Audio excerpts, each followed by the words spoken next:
None of the GAYS knew his manhood was a snake until they saw this. Something dark lurked in the heart of the village. At first, it seemed like a coincidence. One young man found dead, then another. But the pattern became undeniable. Only young gay men were dying. Their bodies were discovered with strange bite marks, their skin cold, their expressions frozen in terror. No one dared to question Bakari, the charming builder whose hands could create homes and bury secrets just as easily. His power was silent, his presence magnetic. Men admired him, women longed for him, and the young? The young were drawn to him, until they vanished. He was a legend in the making, a man whose name would be whispered for generations, but not as a hero.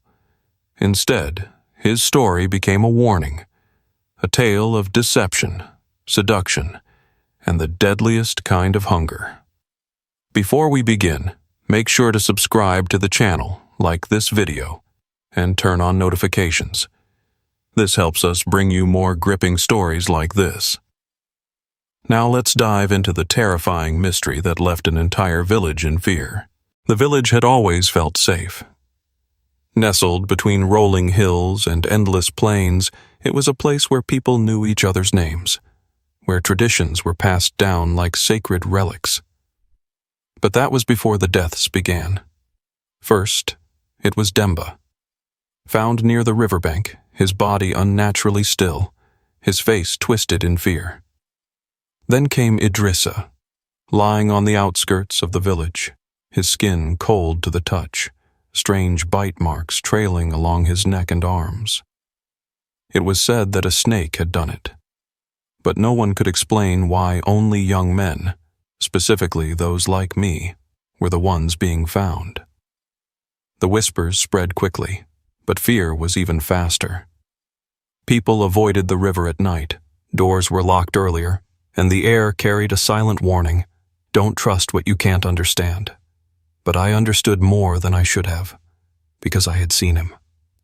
I was at the village marketplace when Bakari first noticed me. He stood near a group of men, his arms crossed over his broad chest, his presence commanding. Tall, strong, and impossibly handsome, he was the kind of man people naturally gravitated toward. He could make you feel safe with a glance, or completely powerless with a single smirk. And at that moment, he was looking right at me. I froze. Men like him didn't notice men like me, not unless they wanted something. And Bakari always got what he wanted. He walked toward me, slow and deliberate, his eyes never leaving mine. "You've been watching me, Lamine." His voice was smooth, almost playful, but there was something else beneath it, something dangerous. I forced myself to swallow the lump in my throat. "And if I have?" The corner of his mouth lifted, but it wasn't a smile. It was something else. "Then maybe," he said, lowering his voice, "you want to know what the others discovered before they died." A chill crawled down my spine. The others. The ones who had died. The ones who had last been seen with him. I should have walked away. I should have turned my back and left. But instead, I nodded. Because I wanted to know, even if it killed me. That night, the air was thick with humidity. The village fires burned low, and the only sounds were the distant chirps of insects and the occasional rustling of the wind. I waited outside my home, my heart hammering against my ribs. I told myself that I wasn't scared, but I was. Then he arrived. Bakari walked with the confidence of a man who never had to ask for anything. His clothes clung to his body in the humid night, and his presence alone felt like a trap. He didn't say anything at first, just watched me. Then, finally, "Are you ready?" I didn't know what I was ready for, but I nodded anyway. He led me through the village, away from the flickering fires, into the darkness beyond. Every step I took made my pulse race faster. The stories echoed in my mind. The way Demba had looked that last night. The way Idrisa's body had been found, the fear in their eyes. We stopped near the riverbank. The moon hung low, casting silver light over the still water. Bakari turned to face me, stepping close. Too close. "Do you know why they died, Lamine?" I swallowed hard. "A snake bit them." Bakari chuckled softly, shaking his head. "That's what they say."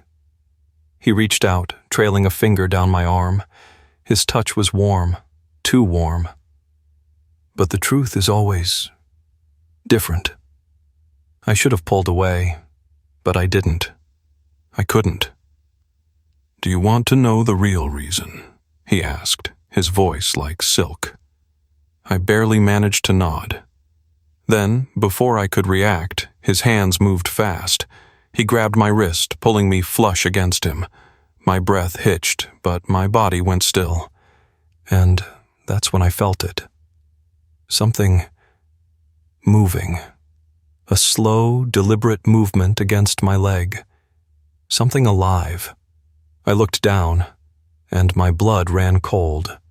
Because from beneath his clothes, something long, coiled, and smooth slithered against me. It wasn't just a metaphor. Bakari wasn't just a predator in words. And before I could scream, he smiled. I couldn't move. The world around me blurred, the sounds of the night fading into nothing. All I could focus on was the slow, deliberate movement pressing against my leg. It was real. Too real. Bakari's smile widened, his grip on my wrist tightening just slightly. Not enough to hurt, but enough to remind me that I wasn't going anywhere. "You feel it, don't you?" he murmured, his voice smooth, inviting, as if this were some intimate secret meant only for us. The others did too. The others. Demba. Idrisa. The ones who had been found dead. A cold shiver crawled down my spine, but I forced myself to speak, to do something other than just stand there like prey. What is it?" My voice was hoarse, barely above a whisper. Bakari tilted his head, watching me carefully, like a man enjoying a game he already knew he would win, like a predator testing how much fear its prey could handle before breaking. "You already know the answer," he said, his fingers brushing against my skin. A touch that felt calculated, meant to keep me frozen in place. I wanted to believe I was imagining it, that this was some trick of the mind, some sick game. But the slow, slithering movement beneath his clothes was undeniable. I needed to get away. But then, he leaned in, his lips barely a breath away from my ear. "Demba wasn't supposed to resist," he whispered. My heart slammed against my ribs. I jerked back, yanking my wrist free, stumbling away from him. My breath was ragged, my chest rising and falling too quickly. Bakari didn't stop me. He just stood there, watching, smiling. "Why?" My voice cracked, my thoughts racing, colliding, unable to make sense of the terror I felt. "Why did you do it?" Bakari let out a soft chuckle, shaking his head. "Do what?" "You killed them!" I snapped, louder than I intended. "Demba, Idrisa, the others." His smile faded. For the first time, something shifted in his expression. Not guilt, not regret, disappointment. "You think this is about them?" he asked, stepping closer again. "No, Lamine. This is about you." A lump formed in my throat. Bakari's eyes darkened, his presence overwhelming, consuming. They weren't supposed to resist. I took another step back, my hands trembling. "What does that mean?" He sighed, almost as if he were tired of explaining. "They weren't like you." I swallowed hard. Like me, how? Something flickered in his eyes. Interest, curiosity. "You're still standing here, aren't you?" My stomach twisted.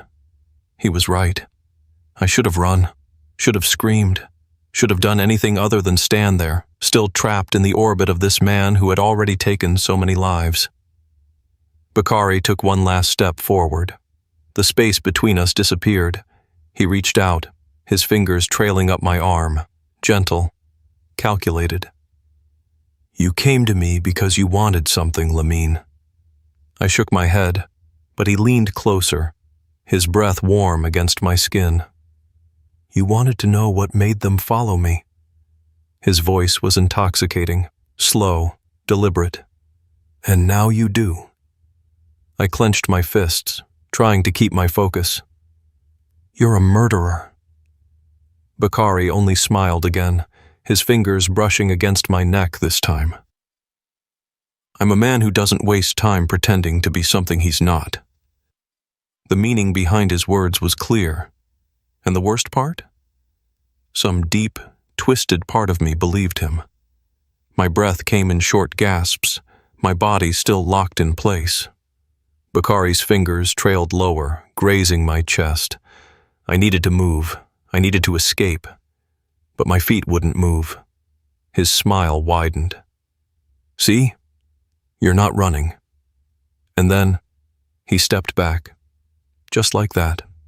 The warmth of his touch vanished, leaving behind only the suffocating chill of the night air. Bakari tilted his head, watching me. Go home, Lamine. I swallowed the lump in my throat, my mind screaming at me to leave, to run. Bakari smirked, taking a step back into the shadows. Unless you want to come back tomorrow. My breath hitched, because the truth was terrifying. I didn't know if I would, and neither did he. I barely remembered walking back to my hut. My mind was a tangled mess of confusion, fear, and something I didn't dare name. I should have run when I had the chance. I should have never followed him. But the worst part? I wasn't sure if I regretted it. Sleep didn't come easily that night. Every time I closed my eyes, I felt the ghost of Bakari's touch on my skin, his breath against my ear, his voice whispering words that I couldn't shake. They weren't like you. You're still standing here, aren't you? When the sun finally rose, my body felt heavier than ever. I needed to stop thinking about him. But then, something even worse happened. Another body was found. The village erupted into chaos as soon as the news spread. Women cried out in horror, elders whispered in hushed tones, and the men of the village exchanged wary, knowing glances. I pushed through the crowd, my stomach twisting in knots. Not again. But there he was, Fadil. His body lay sprawled near the fields, his face frozen in the same expression of terror as the others. The same bite marks, the same eerie stillness. A sickness crawled up my throat. I knew who he had been with last. I turned sharply, scanning the crowd. And then I saw him. Bakari, standing at a distance, watching. Our eyes met. He didn't look away. For a brief second, the noise of the village faded into nothing. It was just the two of us, locked in a silent war. Then, Bakari did something that sent a chill down my spine. He smirked. And then, he walked away. I felt like the ground beneath me was crumbling. He wasn't even trying to hide it. The elders gathered quickly, speaking in hurried, anxious voices. They were afraid.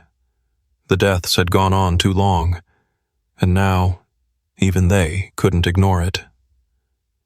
The spirits are angry, one of them muttered. We must find the source of this curse. I clenched my fists. It wasn't a curse.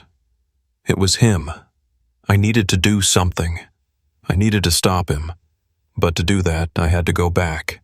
I had to face Bakari again. I had to get close enough to learn his secret, even if it meant I wouldn't survive. The sun hung low in the sky, casting long shadows over the village as I made my way toward the river. My heart pounded, my palms damp with sweat, but my mind was set. I needed answers. I had spent the day watching the elders debate, whispering of angry spirits and curses, but I knew the truth. The deaths weren't random. They weren't a punishment from the ancestors. Bakari was behind them, and yet no one dared to say his name, because men like him weren't questioned. They were obeyed. The path to the river was silent. The only sounds were the crunch of dry leaves beneath my feet and the distant hum of the village settling into the evening. I knew I was walking into something dangerous, but I also knew he was waiting for me. The first thing I noticed when I reached the water's edge was how still everything was. Not even the wind moved through the trees. It was as if the night itself was holding its breath.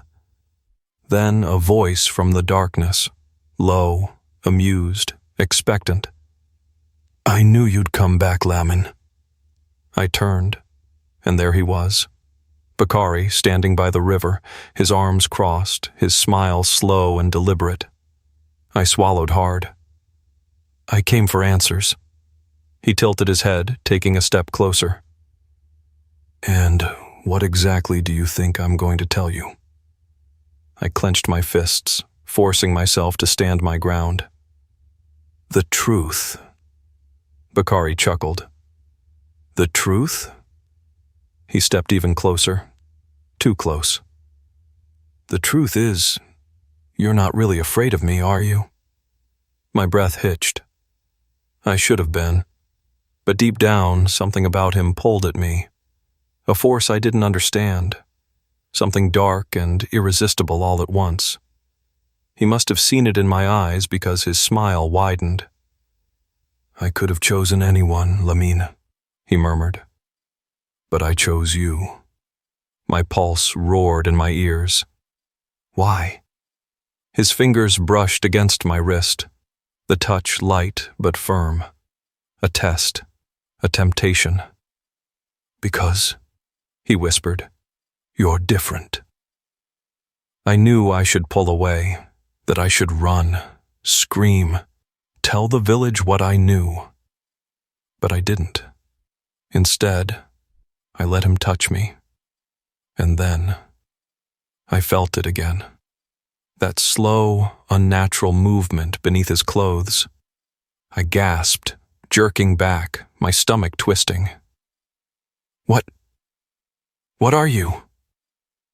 Bakari didn't move. He just watched me, studied me. "You want to know my secret, Lamin?" he said finally, his voice like silk. I could barely breathe. "Tell me." A slow smile crept across his lips. "Then don't run." My body screamed at me to leave, to run as fast as I could and never look back. But something inside me whispered, "Stay." And that's when I realized that's what he had been waiting for. Bakari's fingers lingered where they had touched me, the heat of his skin leaving behind something I didn't understand. My breath was uneven, my instincts screaming at me to move, to put space between us, but my feet wouldn't obey. His smile didn't waver. "You're not like the others." I swallowed hard. "What did you do to them?" His gaze darkened. "They weren't meant to resist." My stomach twisted. The others, Demba, Idrissa, Fadil, they had fought back. They had tried to leave, and now they were dead. I took a step back. "I don't believe you." Bakari exhaled slowly, as if disappointed. "Then see for yourself." Before I could react, he moved, fast, too fast. His hands gripped the fabric of his robe, pulling it aside just enough for me to see what should not have been possible. Something moved against his bare skin. I stumbled backward, my chest tightening. It wasn't just a trick of the shadows. It was real. A slow, deliberate movement, coiled and alive, hidden beneath his clothes. Bakari smiled, stepping closer. "Now tell me, do you want to run?" I tried to speak, to form words, but my voice had left me. He tilted his head. "Or do you want to stay?" The question sent a shiver down my spine. Because the worst part was, I didn't know the answer. I locked the door behind me, pressing my back against the rough wooden frame. My chest heaved, my lungs burned, but no matter how fast I had run, I couldn't outrun the truth. Bakari had let me go, not because I had escaped, but because he knew I would come back. I shut my eyes, trying to steady my breathing, but the images from the river wouldn't leave me. The movement beneath his clothes, the thing coiled against his skin, the way he had watched me, not as prey, not as a victim, but as something else. Something he was waiting for. I should have told someone. I should have run to the elders, told them everything, warned them that the deaths weren't from some wandering snake, but from a man they had trusted for too long. But the truth lodged itself in my throat. Would they believe me? Or would they look at me the same way they had looked at the others before they were buried, as someone who had already been marked for death? I paced the small space of my hut, my mind racing. The village wouldn't save me. No one would. I had to do this myself. I grabbed the small hunting knife my father had left me years ago. The blade was dull from disuse, but it was all I had. If I had to face Bakari again, I wouldn't do it empty-handed. The night stretched on, long and suffocating. I sat in the dark, the knife in my lap, waiting for the sun to rise. But before the first light touched the sky, I heard it. A slow, deliberate knock at my door. The blood drained from my face. It was him. I gripped the knife tighter, my pulse roaring in my ears. He had come for me, just like I knew he would. Another knock, softer this time. "Lamine." His voice slipped through the cracks of the door, smooth as silk. "Let me in." I said nothing. A pause. Then the door handle shifted, testing. He wasn't asking anymore. I sprang to my feet, knife in hand, backing into the shadows of my hut. My heartbeat pounded against my ribs. I had seconds before he forced his way inside. The door creaked, then silence. I strained to listen, barely breathing. Was he still there? I took a slow step forward, then another. I reached for the door, ready to push against it. And that's when I felt it. Something warm, something alive, pressed against my leg. My body locked in place, ice flooding my veins. Because the door was still shut. But Bakari was already inside, a slow breath against my ear. "You shouldn't have run," he whispered. I turned fast, knife in hand, swinging. But there was nothing, only empty air. The door was closed. The room was silent. I was alone. My hands trembled as I staggered back, my mind screaming that this wasn't possible. I had heard him. I had felt him.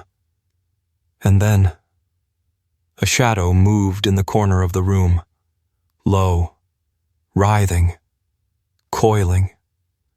I stumbled back, my body shaking. The knife felt useless in my hands. I had seen too much. I didn't know what Bakari was, but I knew I didn't belong here anymore. The next morning, before the village awoke, I left. I walked past the huts, past the river, past the fields that had once been my home. I didn't stop until I was far, so far that the weight of his presence finally lifted from my shoulders. I didn't know where I was going, only that I had survived. But Bakari was still waiting. And I knew, deep in my bones, the village would never be the same again.